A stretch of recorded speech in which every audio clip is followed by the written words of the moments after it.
Hello students, आज हम करेंगे class 10th chapter 4th exercise 4.2। 4.1 हम पहले ही कर चुके हैं। आई होप आपको सारे क्वेश्चन उसके आपके निकल गए होंगे, लेकिन अगर फिर भी नहीं निकल रहे हैं तो आप कमेंट बॉक्स में कमेंट कर देना। और बच्चों, वीडियो पूरी देखा करो, तभी आपके सारे क्वेश्चंस निकलेंगे। हो सकता है बाद में कोई ऐसा टॉपिक याद आ गया हो जो पहले ना करवाया गया हो और बाद में करवा दिया गया हो, तो इस वजह से पहले अच्छे से पूरी वीडियो को देखा करो, अच्छे से सारे क्वेश्चन आपके समझ में आ जाएंगे। अब देखिए हम करेंगे 4.2। इसमें क्या निकालना है हमें? Find the root of the following quadratic equation by factorisation. Find the root of the following quadratic equation by factorisation. हमें क्या निकालना? रूट निकालना। इसका मतलब क्या है? हमें एक्स जो वेरिएबल्स हैं उसकी वैल्यू निकालनी है और हमें कुछ भी नहीं करना। सिंपल हमें सिर्फ क्या करनी है? इन एक्स वेरिएबल की क्या निकालनी है? वैल्यू निकालनी है। और कैसे निकालनी है? By factorization. फैक्टराइजेशन आप वैसे पहले कर चुके हैं, लेकिन फिर भी मैं आज एक बार अच्छे से आपको समझा रही हूं कि फैक्टर्स कैसे बनाते हैं। ये देखिए फर्स्ट क्वेश्चन है हमारा, x square minus 3x minus 10 is equal to 0। क्या है? X square minus 3x minus 10 is equal to 0। अब ये देखिए बच्चों, इसमें फैक्टर्स कैसे बनते हैं। सबसे पहले तो जिस तरीके से आज हम फैक्टर बनाना सीख रहे हैं, आप ये देखिए कि इस तरीके से सिर्फ इसी फॉर्म में अगर आपकी इक्वेशन होती है तो ही आपके क्या बनते हैं? फैक्टर बनते हैं, जिस तरीके से आज हम सीख रहे हैं। A X square plus B X plus C हो, प्लस माइनस का कोई वो नहीं है बच्चों। यहाँ पे माइनस भी हो सकती है, एक जगह माइनस एक जगह प्लस, कुछ भी हो सकता है, साइन कुछ भी हो सकते हैं। बस फॉर्म आपकी ये वाली होनी चाहिए, तभी उसी तरीके से फैक्टर बन सकते हैं जिस तरीके से आज हम सीख रहे हैं। ठीक है, अब देखिए हमारे पास ये है x square minus 3x minus 10 is equal to 0। अब हमें इसके क्या बनाने हैं? फैक्टर। तो देखिए बच्चों, हमें ऐसे दो नंबर लेने होते हैं, जिनकी मल्टीप्लाई करने पर तो ये आए, यानी कि लास्ट वाली टर्म जो कांस्टेंट टर्म होती है ना, समझ में आया? जो कांस्टेंट टर्म होती है जिसके साथ कोई वेरिएबल नहीं होता, उनकी मल्टीप्लाई करने पर तो ये आए, और उसको प्लस माइनस करने पर क्या आए बच्चों? जो एक्स वेरिएबल वाली टर्म होती है। समझ में आया? जो एक्स वेरिएबल वाली टर्म होती है ना, जो एक्स का कोफिशिएंट होता है, ना कि एक्स स्क्वायर का, ये ध्यान रखना। जो एक्स का कोफिशिएंट होता है, प्लस माइनस करने पर वो आए और मल्टीप्लाई करने पर कांस्टेंट आए। समझ में आ गया? अब देखिए ऐसे कौन से ऐसे दो नंबर हैं जिनकी मल्टीप्लाई करने पर तो 10 आए और प्लस माइनस करने पर 3 आए।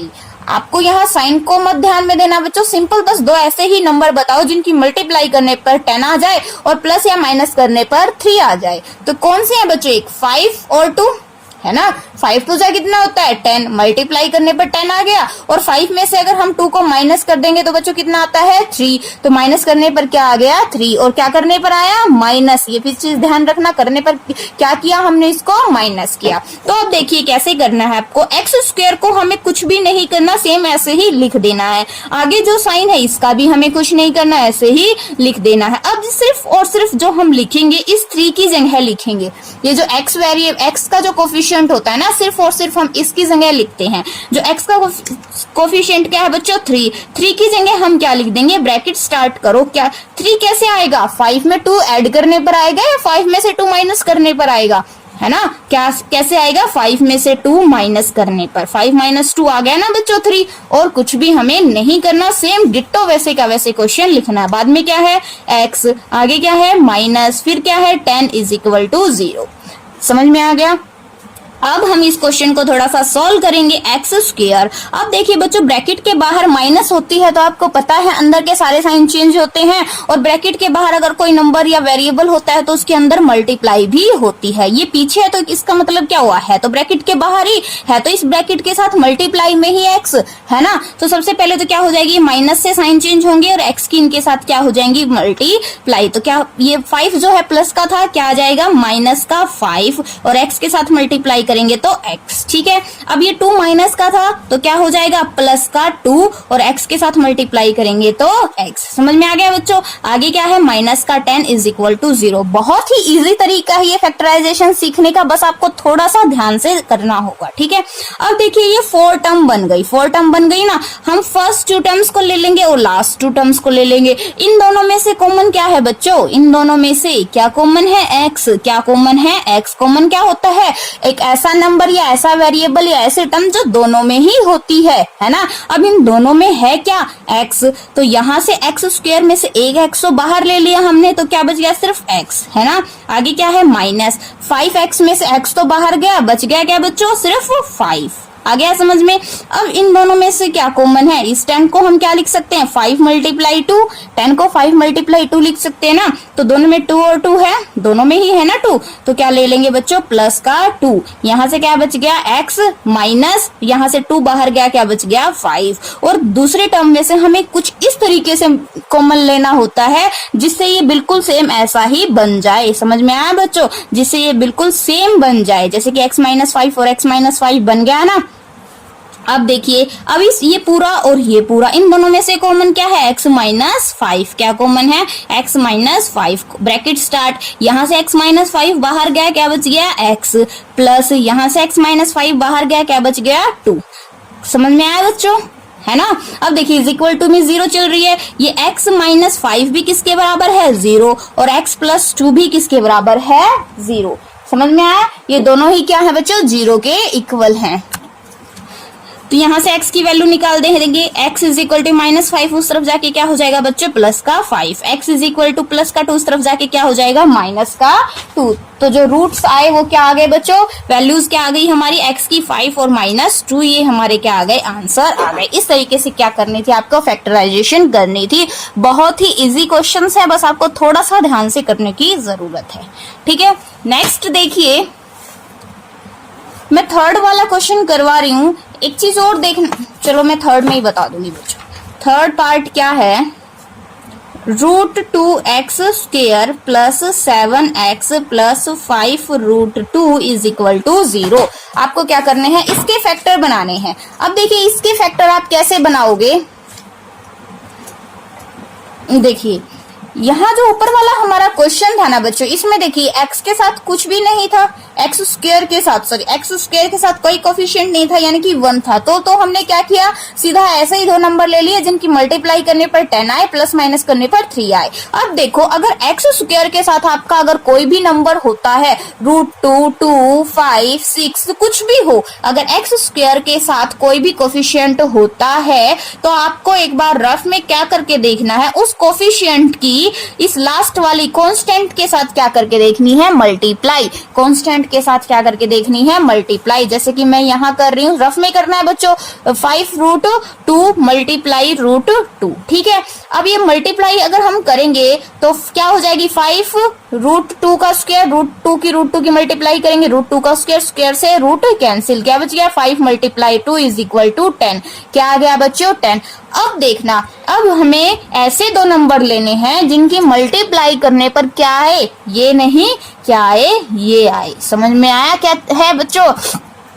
अगर x स्क्वायर के साथ कोई भी नंबर है तो उस नंबर की हमें कांस्टेंट टर्म के साथ मल्टीप्लाई करके देखनी है। फिर हमें कोई ऐसे दो नंबर लेने हैं जिनकी मल्टीप्लाई करने पर ये आए, जो हमने मल्टीप्लाई करके आया है ना हमारा, ये आए, और प्लस माइनस करने पर तो x का कोफिशिएंट ही आए। समझ में आया। अब मल्टीप्लाई करने पर 10 और प्लस माइनस करने पर क्या आए, 7। तो वही क्या बन जाएंगे बच्चों, 5 मल्टीप्लाई 2 इज इक्वल टू क्या हो गया, 10। और अब 5 में क्या करना पड़ेगा, हमें 2 को ऐड करना पड़ेगा, तभी क्या आएगा, 7। समझ में आया। और हमें कुछ नहीं करना, सेम वही प्रोसीजर है। इसको ऐसे का ऐसे लिख देंगे, √2x स्क्वायर प्लस, सिर्फ हम इस 7 की जगह लिखते हैं, जो भी नंबर लिखते हैं ना हम सिर्फ इस 7 की जगह लिखते हैं, बाकी किसी को हाथ तक भी नहीं लगाते हम, ठीक है। अब f7 की जगह क्या लिख देंगे बच्चों, 5 + 2, क्योंकि 5 में 2 ऐड करने पर 7 आएगा ना कि माइनस करने पर, ठीक है। आगे क्या है, x प्लस 5√2। अब यहाँ पर भी 5√2 ही लिखना है, ये मत सोचना यहाँ पे 10 लिखना है, नहीं, यहाँ पर भी हमें यही लिखना है। बस हमें अगर कुछ इसको x स्क्वायर के कोफिशिएंट कुछ है तो उसकी कांस्टेंट के साथ मल्टीप्लाई करके देखनी है। ये सिर्फ रफ में करके देखनी है ताकि हमें पता चल जाए कि हमें कौन से ऐसे दो नंबर लेने हैं जिनकी मल्टीप्लाई करने पर क्या आना चाहिए, 10 आना चाहिए। और अगर यहाँ √2 नहीं होता, अगर यहाँ पर √2 नहीं होता, सीधा ये क्वेश्चन होता, तो हमें ऐसे दो नंबर लेने होते जिसकी मल्टीप्लाई करने पर क्या आए बच्चों, 5√2 और प्लस माइनस करने पर क्या आए, 7। समझ में आ गया। अब देखिए √2x²। अब x की देखिए बाहर माइनस तो है नहीं बच्चों, सारे ही प्लस के रहेंगे, प्लस 5x, x की दोनों के साथ मल्टीप्लाई कर देंगे 2x plus 5√2 is equal to 0। अब इन दोनों में से कॉमन और इन दोनों में से क्या कॉमन है बच्चों, x, क्या कॉमन है x, यहाँ से क्या बच गया √2x, क्या बच गया √2x, ठीक है। अब यहाँ से प्लस 5, क्या बच गया बच्चों 5 प्लस, अब इनमें से कॉमन बताओ बच्चों क्या है, कुछ कॉमन नजर आ रहा है, यहाँ क्या है 2x, यहाँ क्या है 5√2, हाँ कॉमन है, यहाँ पे क्या कॉमन है बच्चों √2 कॉमन है, क्या कॉमन है √2, और वो कैसे देखिए 2 के अगर हम फैक्टर बनाएंगे तो 2 के फैक्टर क्या होते हैं बच्चों √2 मल्टीप्लाई √2 है ना, इस 2 को हम क्या लिख सकते हैं √2 मल्टीप्लाई √2 लिख सकते हैं ना, तभी तो √2 का स्क्वायर, स्क्वायर से रूट कैंसिल और 2 आ जाएगा, है ना। इसको हम क्या लिख सकते हैं √2 मल्टीप्लाई √2, जिसमें से एक √2 हमने बाहर ले लिया, बच गया क्या √2x, सेम ऐसा ही बन गया ना, प्लस यहाँ से √2 बाहर गया, क्या बच गया 5, क्या बच गया 5। अब देखिए डिटो बन गए ना बच्चों दोनों। अब इन दोनों में इसमें से और इसमें से क्या कॉमन है √2x प्लस 5, और यहाँ से क्या बच गया x plus √2 is equal to 0। एक बार इसको 0 के इक्वल रख दो, एक बार इसके, √2x plus 5 is equal to 0, तो x की वैल्यू निकालनी है √2x, ये 5 उस तरफ जाके क्या हो जाएगा माइनस का 5, तो x की वैल्यू माइनस का 5, ये √2 मल्टीप्लाई में था, कहाँ आ जाएगा बाय में, कहाँ आ जाएगा बाय में। इसी तरीके से ये बच्चों इज इक्वल टू 0, तो x की वैल्यू क्या आ जाएगी माइनस का √2, x की वैल्यू क्या आ जाएगी माइनस का √2, बस x के रूट्स क्या हो गए ये दोनों, ठीक है, ये दोनों क्या आ गए हमारे आंसर। इस तरीके से क्या करना था हमें सॉल्यूशन करना था। अब समझ में आया बच्चों कैसे करने हैं, अब तो आप ये सारे क्वेश्चन कर सकते हो ना। अब देखिए सेकंड क्वेश्चन में हमें मल्टीप्लाई, ऐसे कौन से दो नंबर लेने हैं जिनकी मल्टीप्लाई करने पर क्या आए 6 नहीं, क्या आना चाहिए बच्चों 12, क्या आना चाहिए 12, और प्लस माइनस करने पर क्या आना चाहिए, x के साथ कुछ है नहीं ना, तो क्या होता है 1, तो प्लस माइनस करने पर क्या आना चाहिए 1। तो ऐसे कौन से दो नंबर हैं 3 4 12, और 4 में से 3 को माइनस करेंगे तो क्या आ जाएगा 1, हो सकता है ना ऐसे, ये हो ही गया। और ये देखिए यहाँ पर हम 100 की पीछे 1 के साथ मल्टीप्लाई करेंगे तो कितना आ जाएगा 100, तो हमें ऐसे दो नंबर लेने हैं जिनकी मल्टीप्लाई करने पर तो क्या आना चाहिए 100, और उनको प्लस माइनस करने पर क्या आना चाहिए 20, प्लस माइनस करने पर क्या आना चाहिए 20, ठीक है, कर लोगे बच्चों।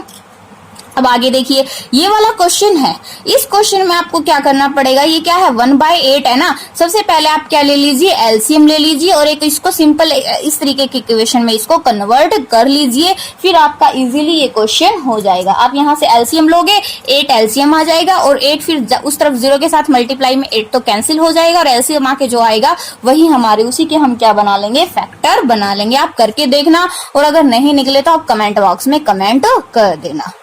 समझ में आया बच्चों। अब देखिए हम आगे करते हैं